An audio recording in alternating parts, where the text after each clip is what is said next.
नमस्कार, जोहार। झारखंड का एकमात्र सरकारी न्यूज चैनल क्लीन न्यूज में आपका स्वागत है। समस्या किसान से जुड़ा हो या हो पारा शिक्षकों का मुद्दा, हर खबर पर होगी हमारी पैनी नज़र। सभी खबर सिलेक्टेड और काम की है, तो वीडियो के अंत तक बने रहें। साथ ही आप न्यूज को किस गांव या शहर से देख रहे हैं, हमें कमेंट में ज़रूर बताइए।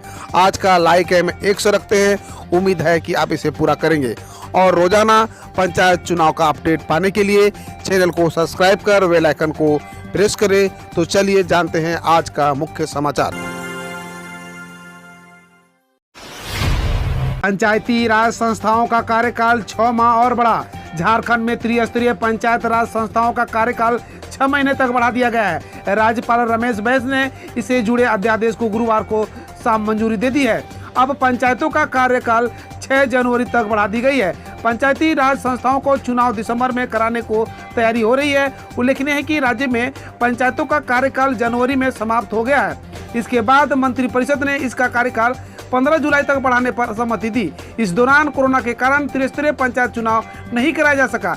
इस कारण नियम के तहत दूसरी बार कार्यकाल बढ़ाने के लिए राज्यपाल के अध्यादेश पर अनुमति मांगी गई थी। झारखंड में पंचायतों को 6 महीने का विस्तार तो मिला, लेकिन नई व्यवस्था पर निर्णय बाकी।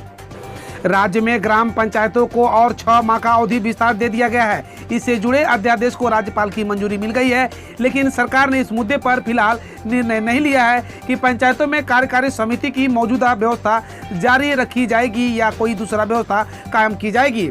बता दें कि दिसंबर 2020 में पंचायतों का कार्यकाल खत्म होने पर सरकार ने इसे 6 महीने का एक्सटेंशन देते हुए मुखिया की अध्यक्षता में कार्यकारी समिति की व्यवस्था कायम की गई थी।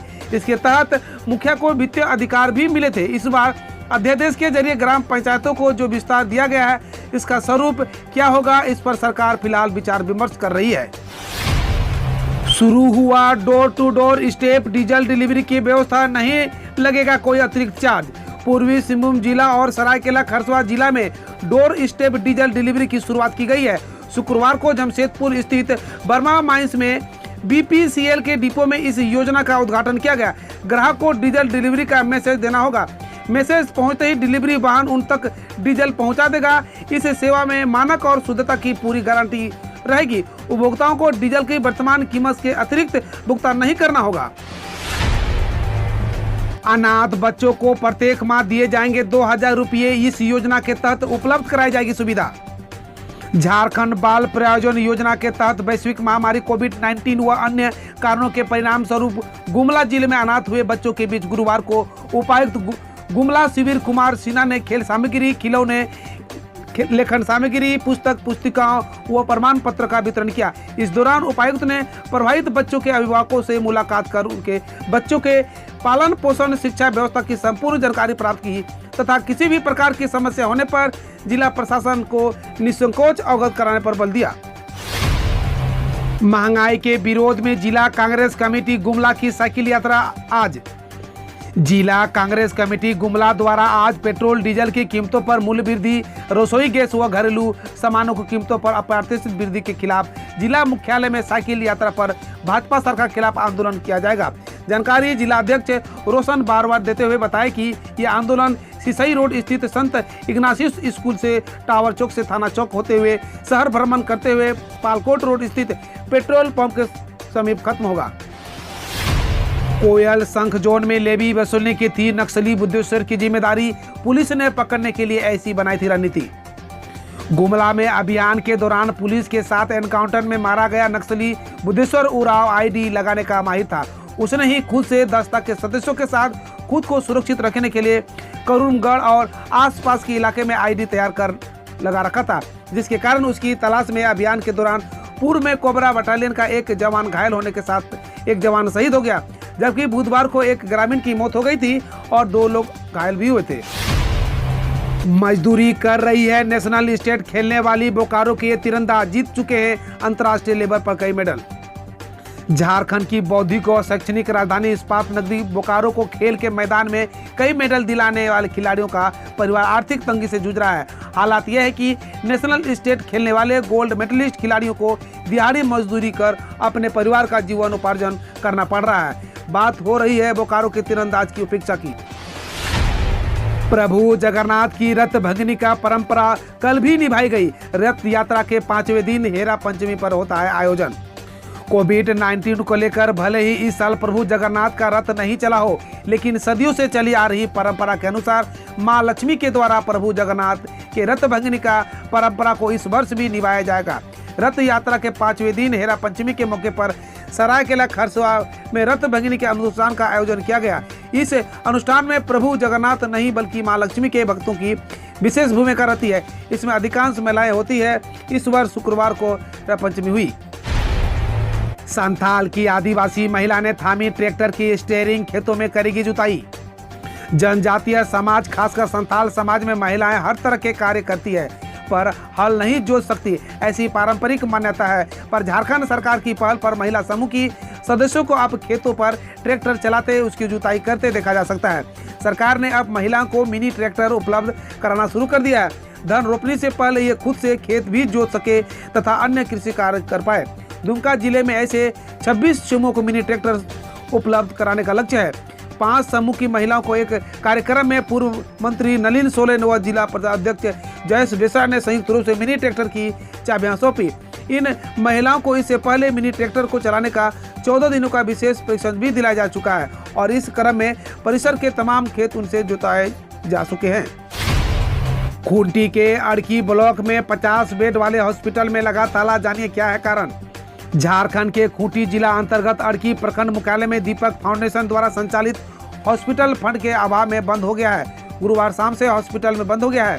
50 बेड क्षमता वाले इस हॉस्पिटल के कल्याण विभाग द्वारा संचालित किया जा रहा है। कल्याण विभाग द्वारा 21 माह से कोई राशि का भुगतान नहीं किया गया है, जिसके कारण इस हॉस्पिटल को फिलहाल बंद कर दिया गया है।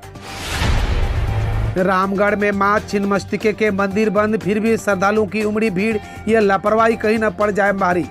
कोरोना संक्रमण से बचाव को लेकर सरकार द्वारा जारी किए गए गाइडलाइंस पर भक्तों की आस्था भारी पड़ी। रजरप्पा मंदिर बंद होने के बावजूद शुक्रवार को लगभग 50,000 से अधिक श्रद्धालु मंदिर पहुंच गए। भक्तों ने मंदिर के बाहर से ही मां छिन्नमस्तिके देवी की पूजा अर्चना की।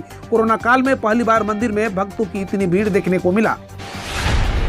मानव तस्करी के चंगुल में फंसी लातेहार की 2 आदिवासी नाबालिग बच्चियां पटना से हुई मुक्त। मानव तस्करों के बहकावे में आकर लातेहार जिला के गारू थाना क्षेत्र स्थित कारवाई गांव के 2 बच्चियां पटना पहुंच गई। पटना में मानव तस्करों ने एक आदिवासी दंपति सुचिता मुंडू और एक पाल मुंडू को बेचा। उस पर में दोनों घरेलू काम करती थी। इस बात की जानकारी मिलते ही लातेहार के बाल कल्याण समिति के सदस्य सक्रिय हुए। इसी का परिणाम है कि दोनों नाबालिग बच्चों को बिहार के राजधानी पटना से मुक्त करा गया है। दोनों पीड़िता का उम्र 11 और 12 साल है। धनबाद में वैक्सीनेशन के लिए कहीं हाथापाई तो कहीं हंगामा। सदर हॉस्पिटल में महिलाओं ने की नारेबाजी। झारखंड के धनबाद जिले में कोरोना वैक्सीन के लिए भीड़ बढ़ती जा रही है। स्पॉट बुकिंग के लिए हर सेंटर पर हल्ला हंगामा हो रहा है। शुक्रवार को कोविड कैंप में वैक्सीन को लेकर हाथापाई हो गई। पुलिस टीम ने पहुंचकर हंगामा कर रहे लोगों को खदेड़ा। वहीं सदर हॉस्पिटल में टीका के लिए महिलाओं ने जमकर हंगामा किया। SNMCH में भी हल्ला हंगामा हुआ। शौक दुनिया में छाने का जरूर रखे, पर इसके लिए रास्ता ऊपर की दुनिया में जाने का मत पकड़ो। एंड्रॉयड मोबाइल ने एक नए शौक को बढ़ावा दिया है। सेल्फी लेने और वीडियो बनाकर इंटरनेट मीडिया में छाने का है। एक शोध में पता चला है कि यदि निहायत निजी लक्षणों की सेल्फी नहीं ली जाए, खतरे न उठाए जाए और नियमों की अवहेलना न की जाए तो सेल्फी का शौक बुरा नहीं है। मगर लोग नसीहतें मानते कहाँ हैं। इंटरनेट मीडिया पर छाने के लिए जीवन दांव पर लगाकर सेल्फी और वीडियो बनाते हैं। इस चक्कर में धनबाद में की एक माह में 5 युवा की मौत गोद में समा गई। कोई डैम में फोटो शूट करते समय तो कोई नदी में हादसे का शिकार बना। लोग अपने बच्चों को सतर्क कर रहे हैं, कह रहे हैं कि शौक दुनिया में छाने के जरूर रखो, पर उसके लिए रास्ता दूसरी दुनिया में जाने का मत पकड़ो। झारखंड की गठबंधन सरकार की नई औद्योगिक नीति से नौकरियों के अवसर बढ़ाने की संभावना। झारखंड की गठबंधन सरकार नए रोजगार सृजित करने की दिशा में गंभीरता से काम कर रही है। नई औद्योगिक नीति इसका ताजा उदाहरण है। राज्य में निवेश कैसे बढ़े, नए उद्योग कैसे आए, कैसे ज्यादा से ज्यादा नौकरियों के मौके बने, इन सभी बातों की औद्योगिक नीति में चिंता की गई। मुख्यमंत्री हेमंत सोरेन ने इस वर्ष को नौकरियों का साल घोषित कर रखा है।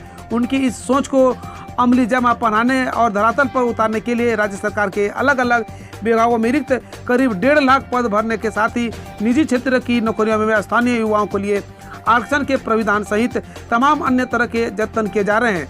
यहाँ तक कि स्वास्थ्य और शिक्षा क्षेत्र में भी बड़े और आकर्षित करने के लिए कई उत्साहजनक सहूलियत देने की घोषणा औद्योगिक नीति में की गई है। पहले सहरसा तक विस्तार की योजना बेपटरी, अब गोड्डा पहुंचने को नहीं मिल रहा है रांची भागलपुर एक्सप्रेस को ग्रीन सिग्नल। रेलवे की प्लानिंग भी गजब की है। पहले प्लानिंग बनती है ट्रेन के रूट बदलने की, फिर उसका टाइम टेबल भी जारी हो जाता है, मगर एंड वक्त पर पूरी प्लानिंग धरी की धरी रह जाती है और प्लान फाइलों में कैद है। अब रांची से भागलपुर जाने वाली ट्रेन का ही हाल देखिए। कोरोना काल से पहले रेलवे ने इस ट्रेन को रांची से भागलपुर होकर उत्तर बिहार के सहरसा तक चलाने की योजना बनाई। दोनों ओर से टाइम टेबल भी बन गया, फिर एकाएक योजना बंद हो गई। अब बारी आई झारखंड के गोड्डा तक विस्तार की। रेलवे ने पिछले साल अगस्त में देश भर की 62 ट्रेनों को एक्सटेंशन किया। इसमें रांची से भागलपुर तक जाने वाली ट्रेन भी शामिल थी। नोटिफिकेशन भी जारी हो गया। अब 1 साल होने को है। गोड्डा तक चलना तो दूर, रांची से भागलपुर तक चलाने की ही अनुमति अब तक नहीं मिली है। झारखंड के भोले भाले आदिवासी दशकों से ईसाई मिशनरियों के लिए मतांतर के आसान लक्ष्य रहे हैं। झारखंड के भोले भाले आदिवासी दशकों से ईसाई मिशनरी के लिए मतांतर के आसान लक्ष्य रहे हैं।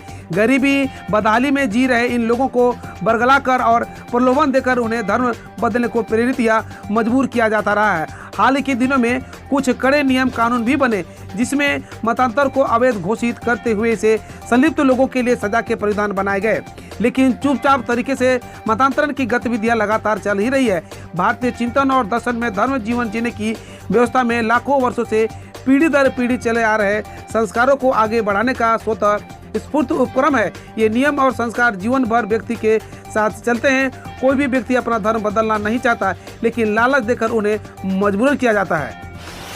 बंगाल की सीएम ममता बनर्जी ने कही कि तूफान यास से प्रभावितों की मदद के लिए केंद्र से नहीं मिला राहत पैकेज। पश्चिम बंगाल के मुख्यमंत्री ममता बनर्जी ने कहा कि मई में आए तूफान यास में प्रभावितों की मदद के लिए केंद्र से 20,000 करोड़ मांगे थे, लेकिन राहत पैकेज का छोटा हिस्सा भी नहीं मिला है। बकौल बनर्जी, राज्य ने अपने फंड से 1,000 करोड़ खर्च किए, जबकि केंद्र में मिले 300 करोड़ राज्य का बकाया अग्रिम धन था। अनिल विज ने कहा कि कृषि कानूनों का विरोध कर केजरीवाल बनना चाहते हैं किसान नेता। हरियाणा के गृह मंत्री अनिल विज ने गुरुवार को कहा 2012 में राजनीतिक महत्वाकांक्षों को लेकर कुछ लोग अन्ना हजारे के आंदोलन से जुड़े। उन्होंने इसे हासिल किया और केजरीवाल दिल्ली के मुख्यमंत्री बन गए। बकौल विज कृषि कानूनों का विरोध कर रहे हैं। बहुत से किसान नेता केजरीवाल बनना चाहते हैं, जिनमें से गुरनाम सिंह चौधरी भी एक है। शिरोमणि अकाली दल के अध्यक्ष सुखबीर सिंह बादल ने कहा कि पंजाब में अकाली बीएसपी सरकार बनी तो एक डिप्टी सीएम हिंदू और दूसरा दलित होगा। शिरोमणि अकाली दल के अध्यक्ष सुखबीर सिंह बादल ने गुरुवार को कहा कि पंजाब में अकाली दल बीएसपी गठबंधन के सत्ता में आने पर 2 उप मुख्यमंत्री पद होंगे। उन्होंने कहा कि एक उप मुख्यमंत्री पद हिंदू समुदाय के किसी व्यक्ति को, जबकि दूसरा पद किसी दलित को दिया जाएगा। बकौल बादल गठबंधन को व्यापक पंजाबी संस्कृति का सच्चा प्रतिनिधि बनाया जाएगा। केंद्र ने कहा कि महामारी में गंगा जल लाने के लिए कांवड़िया की आवाजाही को अनुमति न दे राज्य। केंद्र सरकार ने सुप्रीम कोर्ट में दायर हलफनामे में कहा कि राज्यों को कोविड-19 के मद्देनजर हरिद्वार से गंगा जल लाने के लिए कांवड़ियों की आवाजाही को अनुमति नहीं देनी चाहिए। बकौल केंद्र आस्था के मद्देनजर राज्यों को कोविड-19 प्रोटोकॉल का पालन कराते हुए टैंकरों के जरिए गंगा जल का मंदिरों में चढ़ाने के लिए जगह जगह उपलब्ध कराना चाहिए। प्रधानमंत्री नरेंद्र मोदी ने कहे कि महाराष्ट्र और केरल में कोविड-19 के मामले बढ़ना गंभीर चिंता का विषय है। प्रधानमंत्री नरेंद्र मोदी ने शुक्रवार को 6 मुख्यमंत्री संघ कोविड-19 पर वर्चुअल बैठक में कहा कि महाराष्ट्र और केरल में मामलों में लगातार इजाफा दिख रहा है। यह वाकई हमारे लिए, देश के लिए गंभीर चिंता का विषय है। उन्होंने कहा, जहां मामले बढ़ रहे हैं वहां सक्रिय उपाय करते हुए तीसरी लहर की किसी भी आशंका को रोकना होगा। फोटो जर्नलिस्ट दानिश सिद्दीकी की मौत पर केंद्रीय मंत्री अनुराग ठाकुर ने जताया शोक। केंद्रीय सूचना एवं प्रसारण मंत्री अनुराग ठाकुर ने भारतीय फोटो जर्नलिस्ट और पुलित्जर पुरस्कार विजेता दानिश सिद्दीकी की कंधार अफगानिस्तान में तालिबान के हमले में मौत होने पर शोक जताया है। अनुराग ठाकुर ने सिद्दीकी द्वारा खींची गई एक तस्वीर को ट्विटर पर लिखा कि वह अपने पीछे अपना बेहतरीन काम छोड़कर गए हैं। जर्मनी में बाढ़ से 80 से ऊपर लोगों की मौत, 1300 लोग लापता, ढह गए घरों की तस्वीर सामने आई। जर्मनी में बाढ़ के कारण 80 से अधिक लोगों की मौत हो गई है। करीब 1300 लोग लापता हैं। ढह चुके मकानों और तैरती कारों की तस्वीर ऑनलाइन सामने आई है। जर्मन चांसलर एंजेला मर्केल ने कहा, मेरी संवेदनाएं उन सब के साथ है जिन्होंने आपदा में अपने प्रियजनों को खोया है या जो अब भी लापता लोगों के लिए परेशान हैं। कार्यकर्ताओं से राहुल गांधी ने कहा, बीजेपी से डरने वाले कांग्रेस छोड़ दें, हमें निडर लोगों की जरूरत। कांग्रेस नेता राहुल गांधी ने शुक्रवार को पार्टी के सोशल मीडिया कार्यकर्ताओं की वर्चुअल बैठक में कहा, हमें उनकी जरूरत नहीं जो आरएसएस की विचारधारा पर विश्वास रखते हैं, हमें निडर लोगों की जरूरत है।